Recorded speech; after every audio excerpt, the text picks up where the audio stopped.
Hello and welcome to Protan's new podcast. We have the pleasure to gather some really interesting guests here today, and we are going to hopefully crash some myths about plastics. At Protan, we believe it's a really valuable material that we use in our long-lasting products and that are truly sustainable.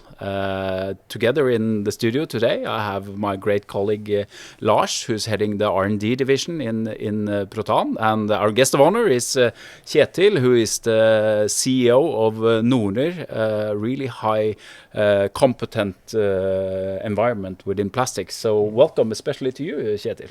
Oh, thank you very much, Thomas. It's a pleasure to be here and to be invited to Protan and this podcast. I'm quite impressed actually that you do bring up the topic with plastic and sustainability. I think there are, not many that really dare to talk about it these days. So I think the voice that you bring into this industry is so important. So thank you very much. I look forward to the discussions today. So do we.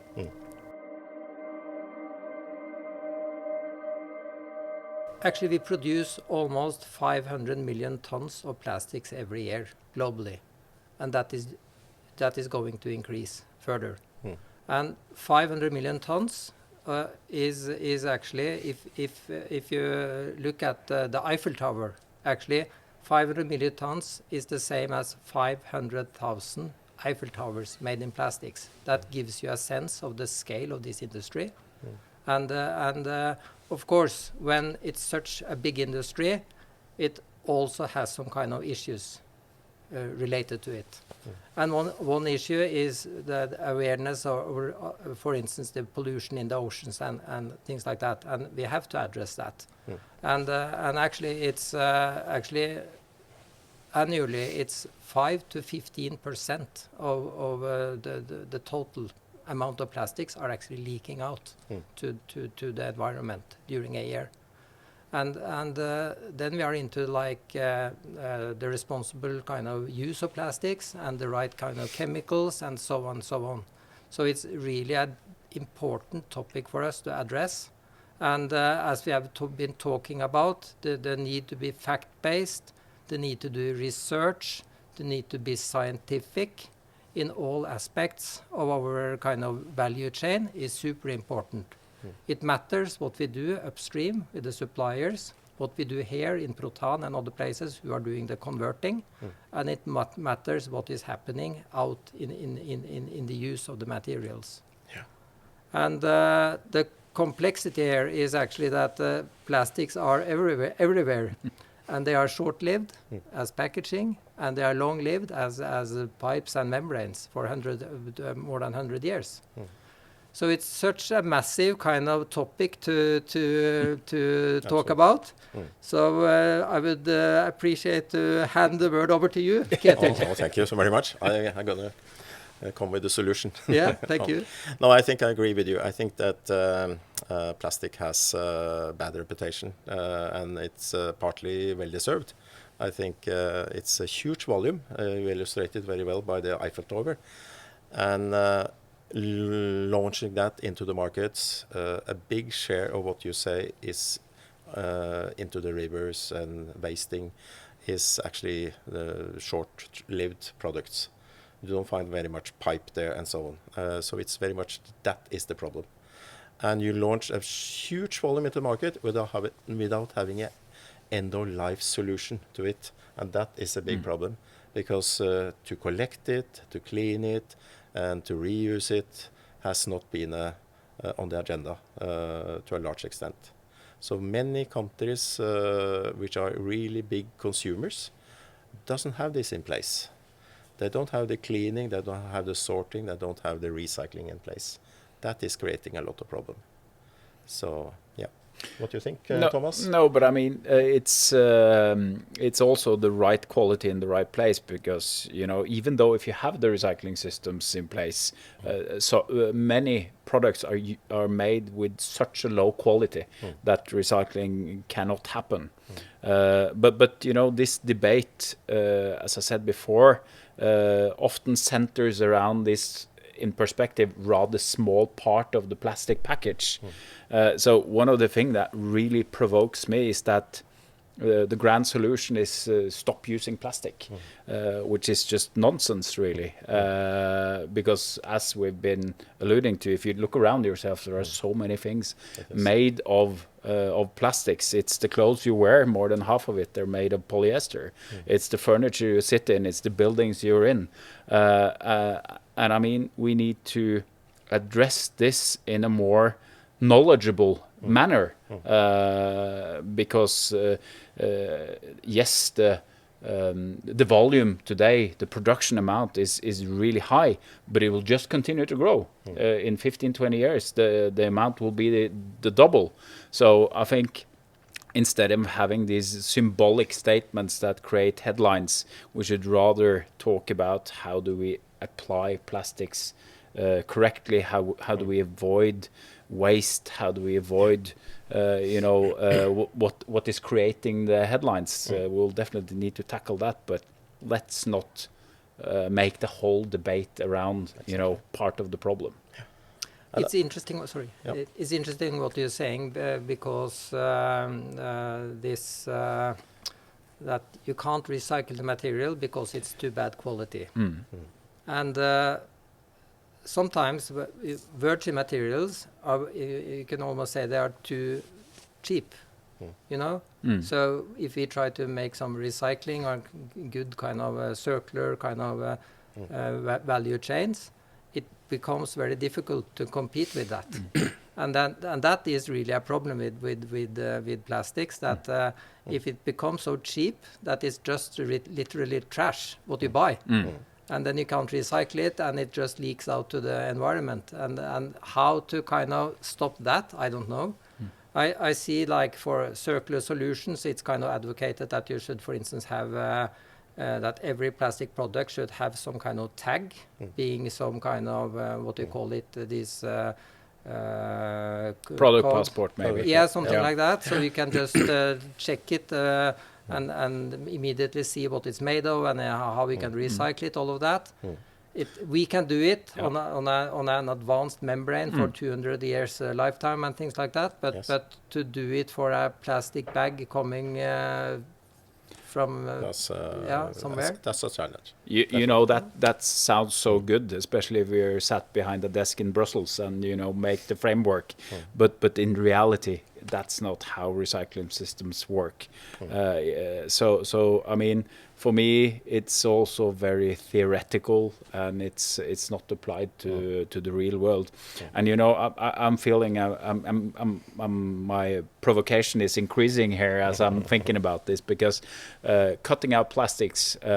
The most sustainable brand company I know in the world, Patagonia, they say straight out that plastics is an important part for our products going forward, for their functions, for the waterproofing, etc.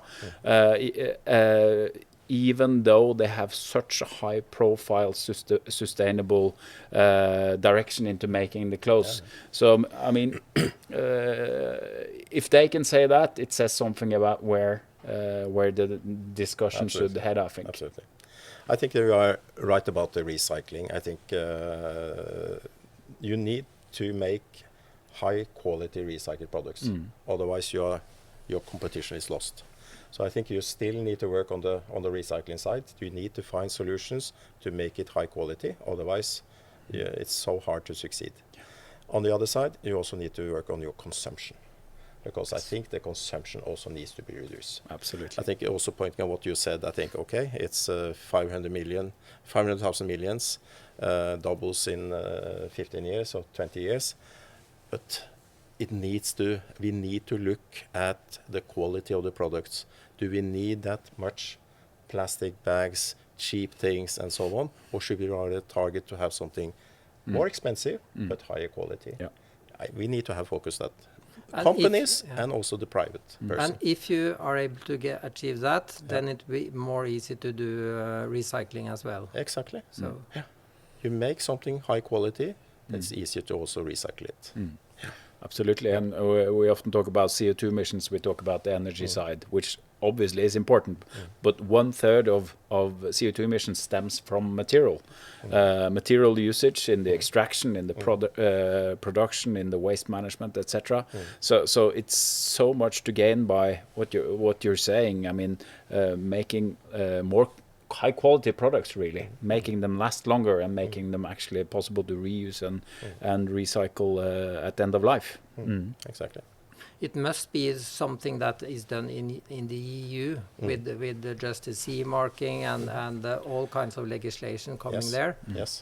That I guess is the way forward for the world as such. Yeah.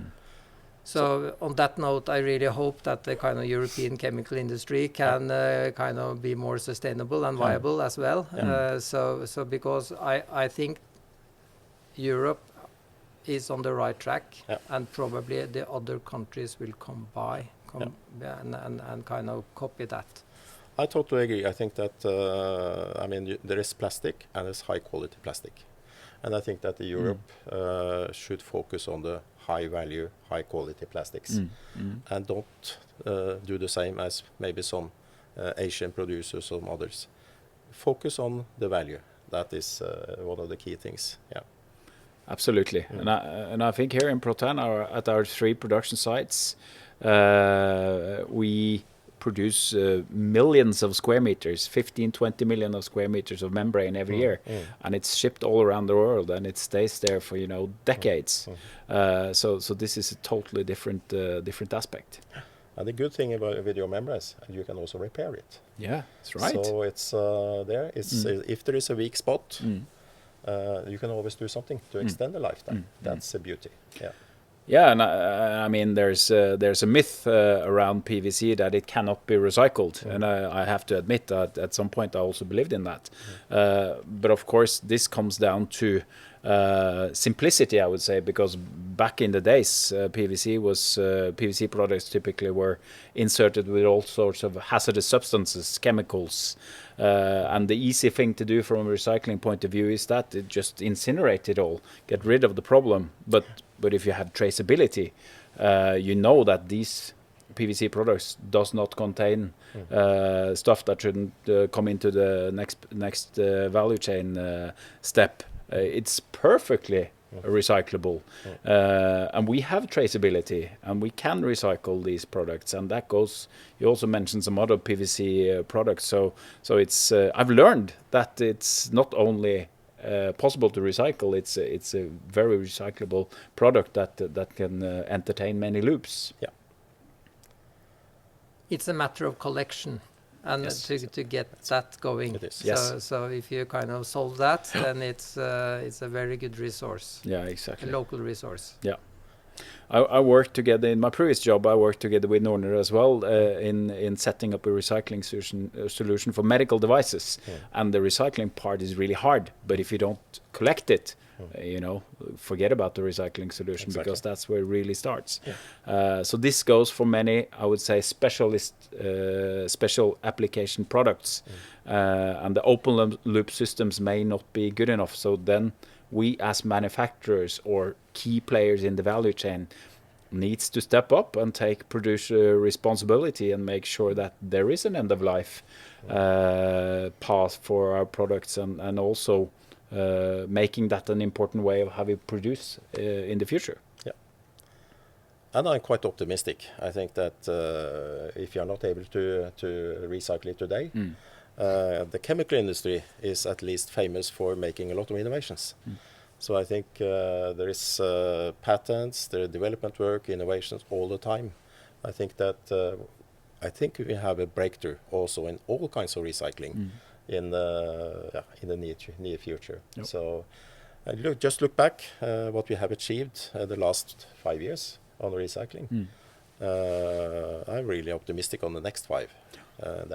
That's good to hear. Yeah. And we at the R&D lab, for us, it's like the task is then to develop like materials, like formulations that are kind of easy to recycle. So we have to kind of standardize the use of the raw materials we are using. Yes.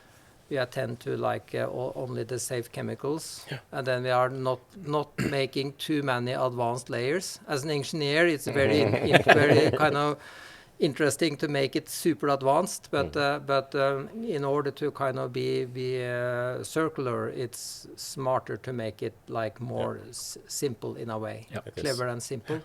We are working advanced in a life cycle. Yeah, it is. I think that is the right way to go for you. We are working a lot with the packaging industry worldwide, and we have worked 30, 40 years to make complex packaging structures to extend the lifetime and so on. No, it's the opposite. To make it simple, but also high quality. And design for recycling is one of the main things that we should focus on these days. And maybe that's also the case with the roofing industry. So when do we think that, for instance, for the construction industry, that it will be mandatory to have recycled materials in our products? Because that's not happened yet. No. It's like now like a voluntary thing, but if it became mandatory? But you see, I think EU takes it segment by segment. Okay. So it's very much the packaging industry. Now I know that the automotive will have targets by 2030. And I wouldn't be surprised if other applications and segments are also having the same in some short time. So construction industry as well, building. Yeah, for me, it's a combination of regulatory frameworks that are pulling, but also bold companies that want to go ahead that are pushing, and we have them also in the construction industry. So I mean, sometimes I refer to the regulatory framework as for the laggards, and if you really want to go ahead and really want to create competitiveness, you have to be much more advanced than where the minimum level is. But I mean, the future of any product is that it should be created in a circular way. And it's a gradual process. You don't go from 0 to 100 recycled content just overnight. And in Protan, you started 8-10 years ago. And that journey creates a lot of learning. And it will be the same for any product, any material. So for manufacturers, the most important thing is to get started and then accept that the journey is challenging. You learn along the way, but you need to keep pushing, according to your ambition. And the only right forward is circular. Totally agree. Yeah, and on that note, then you kind of obtain, you kind of reduce the waste problem. You do that. And you get actually a new resource for raw materials, and you reduce the carbon footprint significantly. And actually, that's the most efficient way to reduce it as well. It is. So we obtain kind of three kind of advantages by actually going in that direction. Yes, and this is why I think that the forward-leaning companies understand that this is the right thing to do, regardless of regulations. Because if we create a low carbon footprint by going circular, we are part of the solution for entrepreneurs, the construction industry that share that ambition. So the future built environment will have a much lower CO2 footprint, and in order to be a competitive supplier to that, you need to be part of that game. Then we are shaping the future. Exactly, future-proofing it. Yeah, shaping the future with plastics. Okay, good. Thank you so much for this conversation, and I'm looking forward to the continuation. Hope you guys out there enjoyed this. We certainly did.